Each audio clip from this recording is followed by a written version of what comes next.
Toko Cinta, cerpen Happy Salma, Kompas.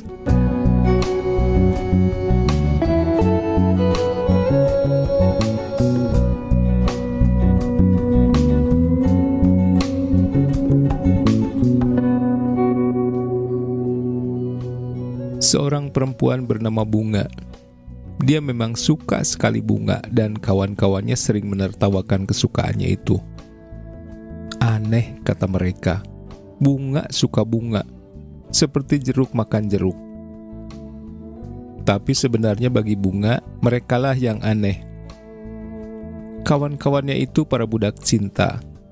Baginya tak ada yang lebih menyebalkan selain para pengemis cinta seperti kawan-kawannya itu. Mereka sering berlomba mencari cinta sejati di segala platform. Para pengemis cinta itu berlomba memperindah diri dengan mengedit foto atau berlomba membeli bibit cinta di toko murahan. Bunga tak pernah tertarik. Baginya itu hanya buang waktu. Dia sendiri hanya terpikat pada kelopak-kelopak merkah yang di dalamnya berisi serbuk-serbuk berdesakan yang diselimuti daun gelisah. Tentu itu lebih menjanjikan daripada berburu dan mengemis cinta. Bunga selalu tepat waktu mengganti rangkaian bunga letih layu dengan kelopak baru yang membuka berani. Bahkan setiap hari Senin, Bunga memasukkan rangkaian semerbak itu ke dalam vas kristal peninggalan ibunya. Dan ibunya lah yang sedari kecil mengenalkan indahnya bunga. Bunga meneruskan apa yang ibunya sering lakukan, terlebih saat dia telah tiada. Seolah dia bertemu dengannya di ruang rindu. Bunga merasa tentram. Akhir-akhir ini semua tiba-tiba berubah. Aneka rupa bunga tak cukup lagi membuat hatinya ringan. Semuanya menjadi membosankan. Bukan berarti dia melupakan kebiasaan ibunya. Tidak, Bunga tetap melakukan dengan disiplin dan tetap jumpa dengannya di ruang rindu. Namun segalanya serba mendadak, tanpa ada tanda, tak ada awalannya. Seolah saat Bunga bangun dari tidur, tiba-tiba dia merasakan harinya, hidupnya menjadi hampa dan sepi. Dia pun menjadi kepompong kosong, menjadi manusia yang membutuhkan cinta dalam bentuk lain. Cinta yang bisa memeluk hatinya yang seketika rapuh. Bunga yang tangguh itu jadi mau diinginkan dan didambakan seperti apa bentuknya. Dia pun tak paham. Dulu kemana ingin itu? Terlintas pun tidak. Dan semua hal itu dia sembunyikan dari kawan-kawannya. Bunga malu. Keinginan tersebut membuat hatinya jadi sesak sampai-sampai urusannya terhambat. Bunga nelangsa. Semakin hari dia semakin mau cinta. Dia pun mengemis pada bunga dan lagu-lagu romantis. Tapi tak ada satupun dari mereka yang mampu memberikannya. Bunga pun jadi sering melamun. Dan yang lebih parah, entah mengapa, tanpa diminta, matanya sering tiba-tiba basah. Bunga tersiksa. Dia mau cinta. Segera. Bunga tak menyukai segala yang tak pasti. Segala cara akan Bunga usahakan untuk bisa membebaskan diri dari ketidakpastian. Maka kali ini pun Bunga melakukan gebrakan. Dia mencari akal agar ia bisa cepat memperoleh cinta. Membeli pun tak mengapa. Bunga tidak keberatan. Bahkan mungkin itu lebih baik agar tidak merepotkan. Ia mendengar kabar katanya cinta sejati di tahun ini bisa dibeli tanpa persyaratan rumit. Informasi itu dia curi dengar dari kawannya yang paling aktif mencari cinta. Memang ada beberapa informasi yang sering berdesakan masuk ke lini masa media sosialnya. Isinya tentang segala paket cinta dengan tawaran pembayaran yang ringan beserta info promo cicilan bulanan sampai tahunan. Bunga cicilan itu pun kabarnya sangat rendah, mendekati tak masuk ke akal. Bayangkan, hanya di bawah 0,3%. Toko pertama bernama Cinta Tanda Semesta. Konon cinta itu hanya bisa dibeli dengan harga yang sangat mahal dan sama sekali tidak bisa refund. Cicilan? Tentu saja tak bisa, baik itu harian, bulanan, bahkan tahunan. Tak mungkin, katanya yang diperkuat oleh kesaksian pembeli. Setelah membayar cash, kita bisa mendapatkan tanda-tanda dari alam raya seketika. Siapapun yang beruntung akan terbebas dari derita perasaan. Cinta yang sangat penuh akan dititipkan lewat isyarat alam raya, baik lewat desau angin, gelapnya malam, terangnya siang, bahkan dedaunan yang bergesekan lembut. Jangan ditanya soal matahari dan bintang. Sudah pasti mereka berkomplot semarak memberi tanda lewat kedipan atau cahaya yang tak biasa. Bunga berjanji akan tertib mengikuti prosedur, sebab apapun hasilnya nanti tentu akan lebih cocok untuk dirinya yang seorang penganut naturalis. Segalanya jauh lebih meyakinkan, apalagi bila dibandingkan dengan toko air mata cinta sebagai toko alternatif pilihannya yang kedua. Konon dua toko itu bersaing ketat. Memang yang kedua itu promonya lebih bombastis, namun baginya malah ada kesan kurang berkelas. Terlalu banyak promosi seperti tak percaya diri. Promo yang dibuat bentuknya naratif. Oh iya, malahan bila beruntung, terkadang sketsa manusia yang memproduksi air mata itu akan ditampilkan. Tidak selalu memang, karena ada juga yang tidak mau terbuka dalam hal mengambil keuntungan secara materi dari tetesan air matanya. Dalam promosi itu pun dikatakan bahwa sekantong air mata merupakan hasil dari perasaan-perasaan terdalam yang bahkan tak ada kata-kata atau syair pujangga sekalipun yang mampu menggambarkannya. Tapi keputusan memilih toko cinta tanda semesta sudah bulat. Memang Bunga harus siap mengeluarkan banyak uang guna mendapatkan cinta tersebut. Terserah apa kata orang. Kini terserah kawan-kawannya mau bilang apa. Mungkin Bunga akan disebut sebagai perempuan munafik. Iya, itu memang kurang enak terdengar. Tapi biarlah mereka menertawakan itu semua. Toh Bunga sudah tak sanggup lagi mengisi malam yang mencengkram duka. Hari yang direncanakan pun tiba. Bunga mantap lahir batin. Dia menyambut dunia baru ini dengan optimis. Semesta yang akan membuat hatinya nyaman dalam pelukan hangat.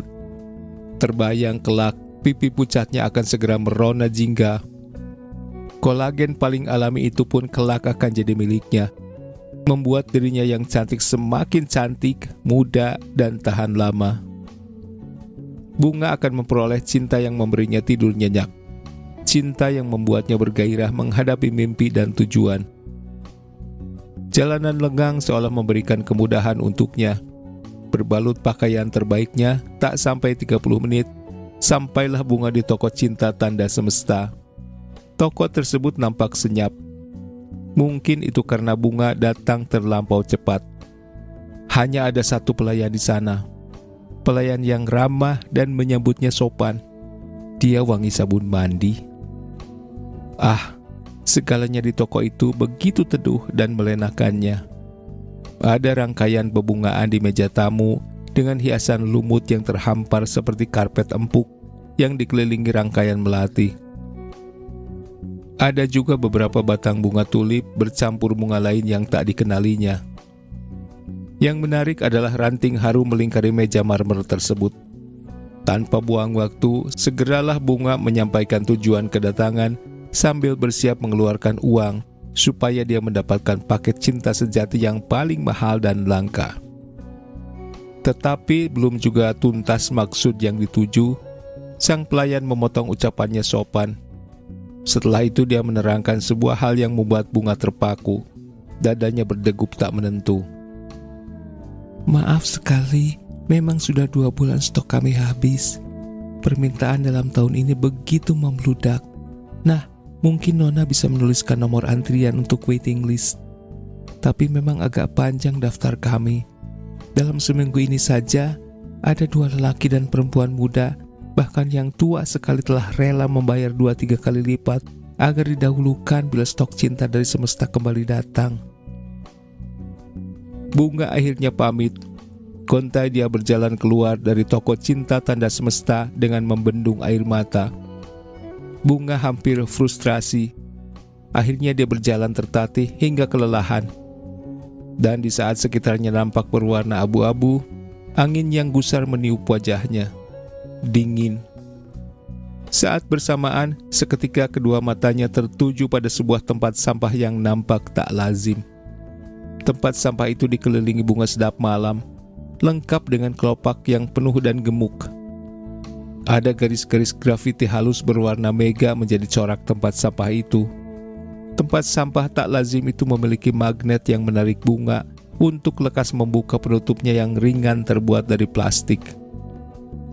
Tempat sampah ini memang tidak kotor bila dibandingkan dengan tempat sampah pada umumnya. Namun tetap saja itu tempat sampah. Yang dia lakukan sangatlah tidak masuk akal. Tapi apakah dalam hidup ini segalanya selalu masuk akal? Begitu pikirnya. Hatinya sedikit mempertanyakan. Jangan-jangan ini ada pengaruhnya dari toko cinta tanda semesta yang beberapa jam lalu didatanginya. Mungkin saja serpihan aura toko itu menempel. Entahlah. Tanpa pikir panjang, tempat sampah itu pun dibukanya. Mata beningnya menyapu isi tempat sampah dengan seksama. Di dalamnya ternyata banyak kelopak bunga layu dan kering. Ada beberapa helai kertas tenggelam di antaranya. Satu kertas pertama lekas diambilnya. Dia adalah kertas kusut seperti yang bekas diremas lalu dibuang.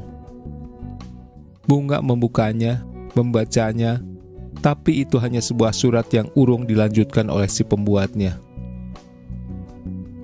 Lalu ini surat terakhir dalam genggamannya. Tadi bunga meraihnya di tumpukan terdalam, di antara batang duri mawar yang mengering.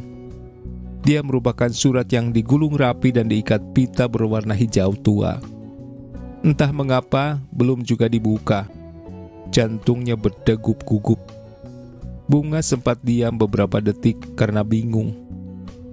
Mengapa begitu? Seolah surat itu ditujukan untuknya. Milik siapa ya? Bunga tak tahu. Kertas itu adalah surat terakhir dan tampak paling baik tampilannya. Bunga pun membacanya pelan-pelan penasaran. Surat itu ternyata berisi puisi dari seorang lelaki yang sangat merindukan kekasihnya. Dari tulisannya tersirat bahwa mereka sedang berjauhan. Sang lelaki sedang rindu. Saking rindunya dia berwujud amarah, membuat dirinya menjadi sapi kerontang buruk rupa. Dan hanya kekasih yang didambanya lah yang mampu menjadikannya gembala, menggiringnya menuju sungai berlimpah, sampai jiwanya hidup tidak tersesat. Mata bunga tiba-tiba buram. Puisi itu jujur menyentuh hatinya yang sedang rapuh. Angin siang itu kembali dingin sekejap menerpa wajah. Bunga teringat pada nasibnya. Seumur hidup tak pernah dia merasakan kata-kata jujur yang memuja padanya, apalagi rindu yang menggiring jiwa seseorang yang tersesat. Begitu didambakan, begitu diinginkan. Betapa beruntungnya sang kekasih tersebut. Bunga menunduk sepi. Dalam lamunan yang setitik, bunga tak mau menangis. Bunga mau tersenyum. Lalu surat puisi sang kekasih yang rindu itu pun tak sengaja dia curi. Kertasnya dia lipat hingga bentuknya mengecil. Lalu dia masukkan ke dalam dompetnya. Kemudian kertas berisi puisi yang bukan miliknya itu kini berdesakan dengan aneka foto dirinya yang tersenyum manis, yang sangat manis, yang berencana untuk bahagia tanpa harus membeli cinta.